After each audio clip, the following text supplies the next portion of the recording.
oração de cada um. E agora vamos fazer aqui um pequeno resumo dessa lição maravilhosa. Nós estamos estudando aí sobre a vida de Jesus, o Evangelho de Marcos, né? O Evangelho de Marcos é um dos mais recomendados, segundo muitos estudiosos, para a pessoa começar a conhecer a história de Jesus, porque ele é pequeno, mas ele é um evangelho em ação. O tempo todo é Jesus fazendo alguma coisa, indo para algum lugar. É um evangelho em movimento. Então, aí nós ainda estamos no primeiro capítulo de Marcos, mas ainda estamos aprendendo muita coisa só em 30 versos. Nós já vimos muita coisa acontecendo. Então, hoje na lição nós vamos ver o segredo do ministério de Jesus. Qual era o segredo para Jesus falar com autoridade? Qual era o segredo para ele ter poder para expulsar os demônios, poder para expulsar os doentes, para curar os doentes, para fazer tudo o que ele fez? Qual era o segredo do ministério dele? O que era que ele fazia? Aí a gente vai lá para Marcos 1, 35, que diz o seguinte: tendo se levantado de madrugada, quando ainda estava escuro, Jesus saiu e foi para um lugar deserto e ali orar. Então o segredo era a oração. Ele diz que Jesus se levantou de madrugada, quando todos estavam dormindo, quando tudo ainda estava escuro, quando não tinha nenhum barulho para distrair, ele se levantou e foi orar. E aqui um detalhe que a lição traz, muito importante, é o seguinte: que nesse verso, lá no original, no grego, tudo que Jesus fez, todas as ações de Jesus, elas estavam no pretérito perfeito, ou seja, Jesus fez aquilo e concluiu. Jesus se levantou, Jesus saiu, Jesus foi, todos esses verbos, eles aconteceram e acabaram. Só que o da oração é um verbo que está no pretérito imperfeito, ou seja, Jesus foi orar e Jesus continuou orando. Jesus não orou só naquela madrugada, Jesus continuou em oração. Então, a Bíblia diz em vários evangelhos que Jesus era um homem de oração. E Jesus passava muito tempo orando. E por que ele ficava orando? Para que ele ficava orando? Para pedir poder, para pedir força para aquele dia. E também para interceder pelas pessoas que ele ia encontrar. Aí você pensa, por que Jesus, sendo que Jesus era homem e Deus, por que Jesus tinha que pedir poder todos os dias? Por que Jesus tinha que pedir para ser batizado pelo Espírito Santo todos os dias? Porque veja que Jesus ele se rebaixou ao nível da humanidade. Ele se tornou Deus conosco. Ele ficou do nosso nível.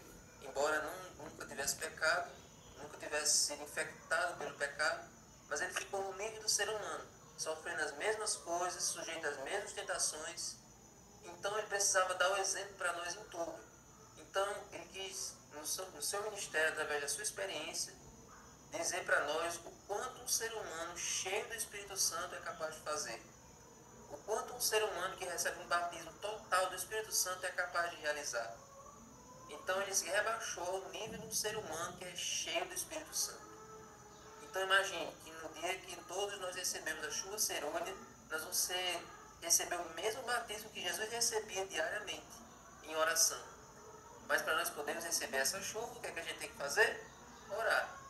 Então, se Jesus precisava fazer aquilo para fazer todas as obras do seu ministério, muito mais nós.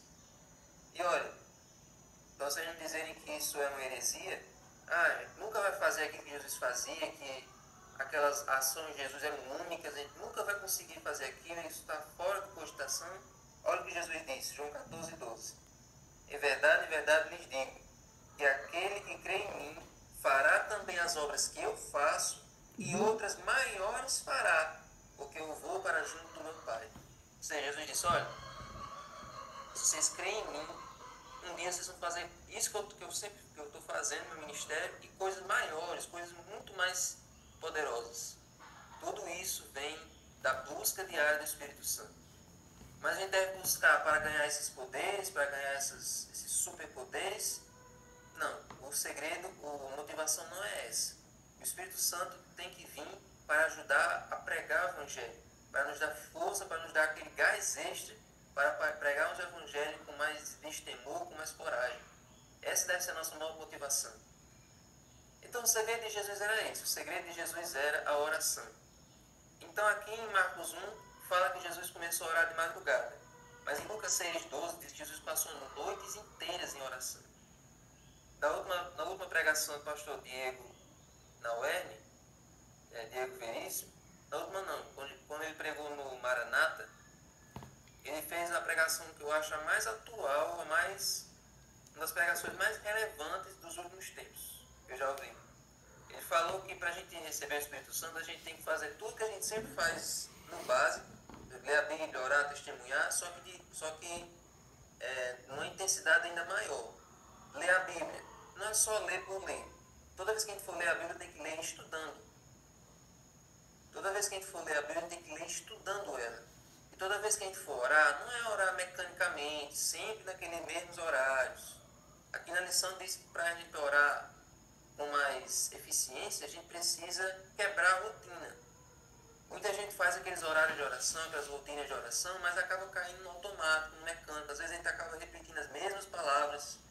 A gente fala do Ave Maria, do Santo Anjo do Senhor, meu zeloso guardador, mas às vezes a gente também acaba rezando quando a gente vai comer, quando a gente vai sair de casa, dizendo as mesmas palavras, aquelas mesmas expressões em clichê.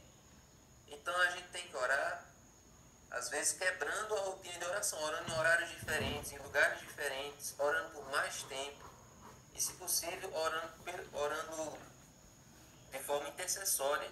Cada vez que a gente for orar, incluindo as pessoas por quem a gente dá estudo, as pessoas que a gente tem influência, as pessoas que a gente quer ver no céu. Então toda oração é bom que a gente interceda, que a gente ore por alguém, mas quebre a rotina, ore o tempo todo, esteja sempre em oração. Você não vai ficar de joelhos com os olhos fechados, mas nas suas atividades fique sempre falando com Deus, mentalmente. Quando a gente está em contato com a fonte da vida, a gente se torna aroma de vida para os outros. Quem está sempre em contato com a fonte de cima, traz as bênçãos de cima para baixo. Traz as bênçãos do alto para as pessoas à sua volta. Amém? Amém. Então, que essa seja a nossa virtude. Que nós possamos seguir o exemplo de Jesus. Buscar sempre em oração poder para o dia. Se você quiser ter poder para começar o dia, para alcançar as pessoas à sua volta, busque de madrugada. E é isso que a gente vem fazendo há mais de 67 dias, 68 dias. Estamos buscando força em Deus todos os dias. Eu tenho certeza que essa busca diária está fazendo a diferença na minha e na sua vida. 68 dias. Então, Deus possa ser louvado. E agora nós vamos para a recapitulação do último capítulo do Mordomo Eficaz. Obrigado, Davi. Obrigado.